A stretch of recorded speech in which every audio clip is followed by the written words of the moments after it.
What up, JP, man? Appreciate you for swinging by the best whips in the city, man. Tell me what you done brought up in here, JP. Yeah, man, what we got here today, it's Oldsmobile 1986. You know, put my little twist on it, put a little different spin on it from your usual classic car.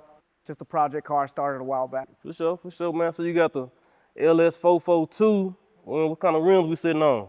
Yeah, I took the factories off and I decided to go with some 24-inch brushed Forgiatos.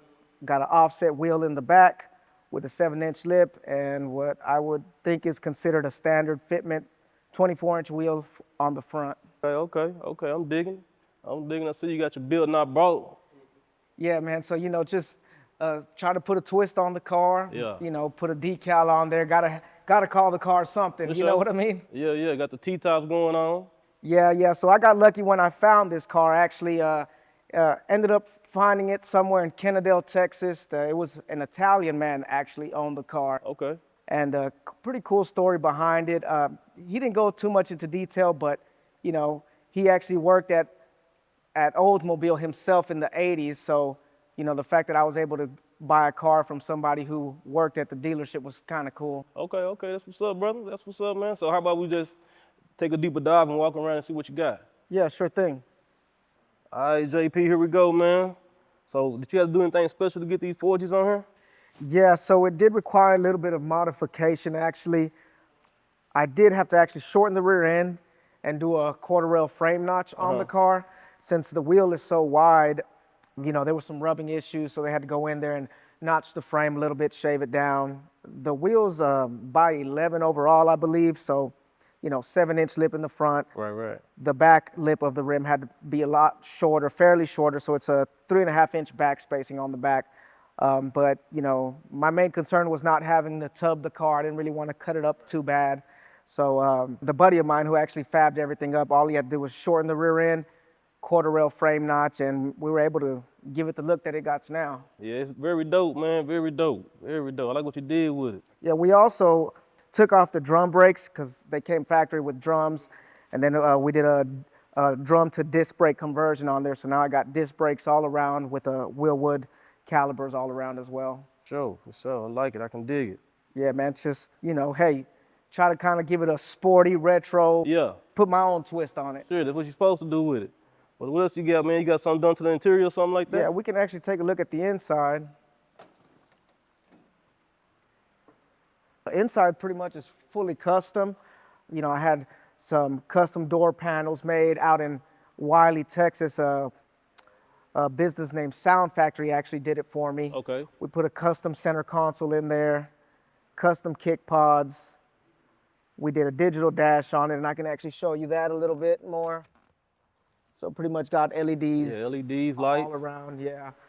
Got the built not bought on the door as well on both sides. We ended up doing the rear deck, doing the rear quarter pods as well. And what else we got here? I ended up hydro dipping all the plastics in the car and giving it a gray wood grain finish instead of the original brown wood grain that it had in there. Yeah. Just again, trying to put a different little twist on it. We even had this here custom made, just kind of, Right. a billet holder for the air freshener. Again, just, try to be different and, Right. Have the car built to my liking, as everybody does, you know what I mean? But yeah, man, it's been a big project, probably a three-year process, but so far I'm happy where I'm at with the car and it's where it's at now. Yeah, man, I could tell you done came a long way, probably from where you got it, from the guy that you bought it from. So yeah, man, like you putting your own twist to it. I see you got like some kind of special emergency breakup in there or something like that. It damn sure does look like it, but no, man, just took out the factory shifter and then put an aftermarket shifter in there again, just something that looks a little bit sporty, a little bit different. Give it a little different twist on it. Okay. So yeah, man, I see you got your interior all done, but I heard you got something done in the trunk too, man. Yeah, I ended up doing a little bit back there as well. Again, just try to go all the way through the car. I guess what they say, not skip a beat. Yeah.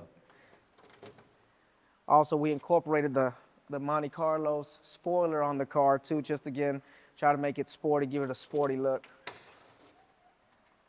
All right, JP, man, so what we got back here, man? What we beating with? Yeah, so initially when I started the build, I knew I wanted to have a sound system, have some subs in the back. But I didn't want nothing too heavy, so I didn't want no 12s or 15s. So instead, I ended up going with some 8-inch Memphis Mojos, which, man, they still pack a punch.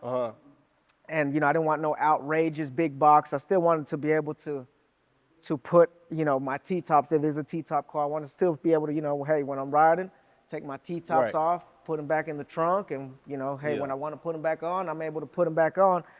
So the guys at Sound Factory ended up hooking me up with this setup here. Like I said, it's two 8-inch Memphis Mojos, and with still enough trunk space while still having this beauty panel over the speakers, make it look somewhat nice, No, I like how they did that. They got them all customized for you. They hit the amp and all that good stuff. So, yeah, man, it's a nice setup right here, bro. Yeah, I appreciate it. Very nice setup.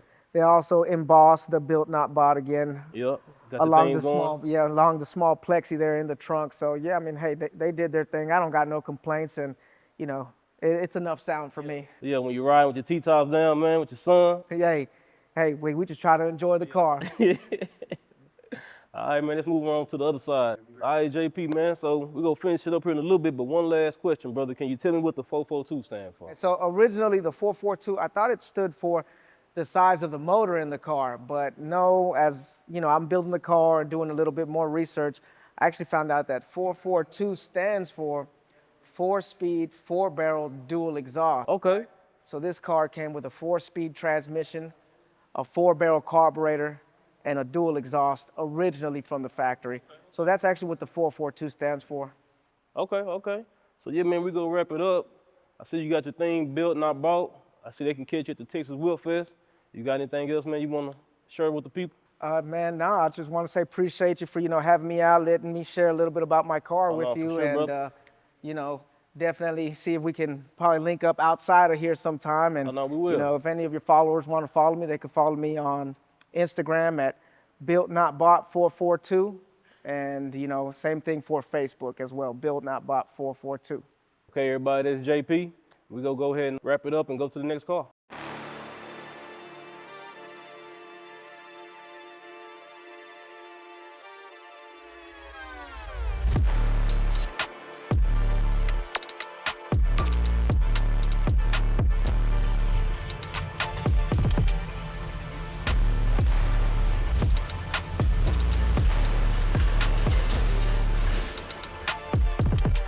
All right, D-Town, I see you done brought something new up in here, baby. So tell me what we got right here. All right, man. Well, first of all, I'm stepping in for the owner. But we got a 1983 Coupe de Ville Fleetwood D'Elegance, Gallo Negro, Black Rooster in English.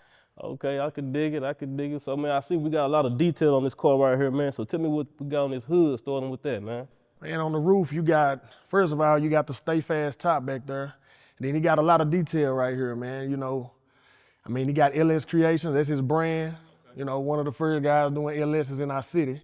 But LS Creations up there, he got a lot of detail, man. He got his fingerprint on there. That's a whole thumbprint right there. Yeah, he got a lot of detail. All right. I see we got the gold trim with some engraving right here, man. You know anything about that? Oh yeah, man. He got engraving there. It's engraving on a ton of parts. The grill, he got a center goal on it. He got the old school trim with the button. That's kind of traditional right there. For sure. With a Cadillac. For sure. So I see you say you got some engraving on the front. Yeah. Let's take a look at that front real quick. You want to get up there to the front? Yes, sir. All right, D-Town, so what we got up here in this motor, man? Man, we got a LS 5.3, LS6 intake on it. Not to go fast though. Yeah. It's just a cruiser. Yeah. Just a cruiser. 4L60 transmission. Get up and go anywhere. Okay. And then we got the engraving up here in the front as well. Yes, sir. Got the grill engraved. Whole bunch of little gold-plated details on it. Yes, sir. You say this what kind of car again? One more time. This is an 83 Coupe Broham D'Elegance Fleetwood with the package, man. Got the whole package on it. Man, I can definitely see me sliding down the street in this somewhere. Yeah. Yeah, real nice. It's real rare to get a Fleetwood too though. Them are rare, the Fleetwood too. Okay. Yeah, I'm definitely digging the black and gold, the thing that we got going on. Yes, sir. They call it the Black Rooster. The Black Rooster. Gallo Negro. For sure. So yeah, man, I appreciate you telling me about the front and the engine. So let's maybe slide to the side and look at the back and Okay. Yeah, Gonna we'll go and see show you what the we details got. on the trunk. All right, D-Town, last part, man. I see you got this badass paint job back on this trunk, man. So tell me about the black rooster in this trunk, man. And you got a whole bunch of detail back here. I see. I mean, if you look at it, it's family oriented, man. You got we got the skyline back there. The skyline, that's the Dallas skyline. You got his youngest son, his youngest child, his son. Then he got his youngest daughter, and he got his oldest daughter on that side. And then you see him, and his wife. So yeah, man. And then you got the reunion tower over there. Man, it's a whole bunch of detail. You got all of downtown Dallas right there. I see, man. You got the family dog down here. We got the reunion ball. We got the lake down there. We got the Omni. So yeah, man. Oh yeah, the Omni Hotel. You can't forget that. All that. So yeah, this And very a nice fifth paint wheel. job. You can't forget the fifth wheel. All right. Yes, sir. So yeah, man. I definitely appreciate you bringing this car in today, D-Town. Yeah. Hope to see you again, man. We can do it again. Okay, yes, Appreciate sir. Yeah, we can do it again, man. Shout out to Luxury Wheels. Luxury Wide Wheel. All right, best whips in the city, everybody. I appreciate D-Town for bringing this 1983. Broham, the Elegance, Coupe, Fleetwood in. Yes, sir. I'm going to go get up out of here with that. Appreciate y'all. Everybody tuning in. Tune in next time. Appreciate you, D-Town. All right, appreciate it, boss. Yes, sir.